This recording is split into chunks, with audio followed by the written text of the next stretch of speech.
저는 친한 친구와 동업으로 극초기 스타트업을 이끌어 나가고 있습니다. 본론을 바로 말씀드리면 지인이 1,000만 원가량의 금액을 투자하기로 했고 향후 수익의 10%를 요구합니다. 그런데 저희는 이 10%라는 것이 과하다는 생각이 들어 순수익 10%에서 매출 5%로 줄일 방안 혹은 지분을 행사할 수 있는 기간을 설정하고 싶습니다. 저희 마음대로 막연히 투자계약서에 위사항을 기재하기엔 상대 측에서 반발할 것 같습니다. 논리적으로 저희의 요청을 반영할 방법이 있을까요? 라는 사연 보내주셨는데요. 요즘에 참 초기 스타트업 기업 굉장히 많죠. 그래서 이제 또 초기에 겪을 수 있는 고민이 아닐까 싶은데 1,000만 원 투자금에 대한 지분 배분은 어떤 식으로 하는 게 좀 효과적일까요, 윤 변호사님? 네, 지분이라는 게 굉장히 중요한 의미를 갖고 있습니다. 네. 이제 지분율에 따라 의사결정이 될 거고요. 이익금이 있다면 그 지분율에 따라 배당이 되게 되고, 만약 나중에 회사가 매각이 된다면 그에 따라 매각의 보상도 지분율에 따라 결정이 되게 되는데요.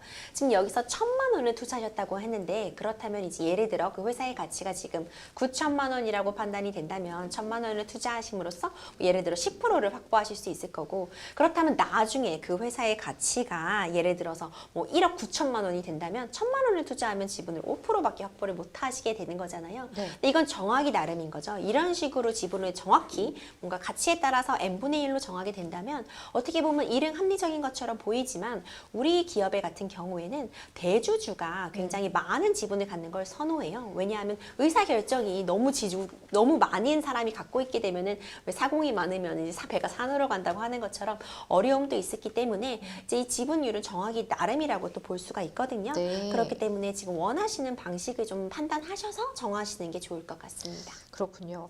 이 지분 행사할 수 있는 기간을 따로 설정할 수 있는지도 궁금해 하셨는데 지분 행사에 만약에 기간을 둘 경우에 염두해야 될 부분이 따로 있을까요? 네, 사실 지분을 행사한다라는 표현이 조금은 어색할 수 있는데요. 아무래도 사연자분께서는 그 지분 행사를 통해서 수익을 배분해 가는 것에 대해서 좀 제한을 두고 싶다라는 말씀을 하시는 것으로 좀 이해를 했습니다. 뭐 예, 예를 예. 들어서 최초 사업이 이제 진행될 때 투자금을 얼마를 이제 출자를 했는데, 그것을 근거로 뭐 10년, 20년 계속 수익 배분을 받아간다면 좀 형평성에 어긋날 수 있기 때문인데요.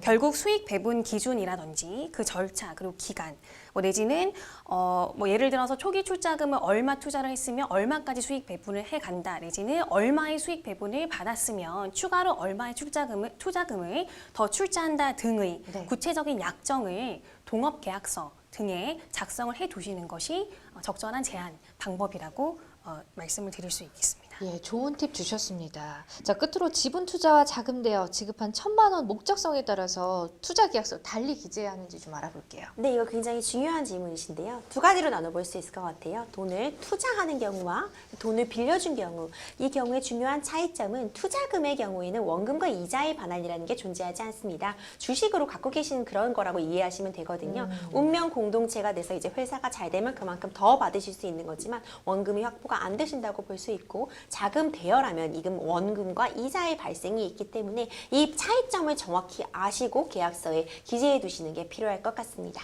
굉장히 중요한 말씀 해주셨습니다. 이 두 가지 사안에 따라서 달라질 수 있으니까 반드시 참고하시고요.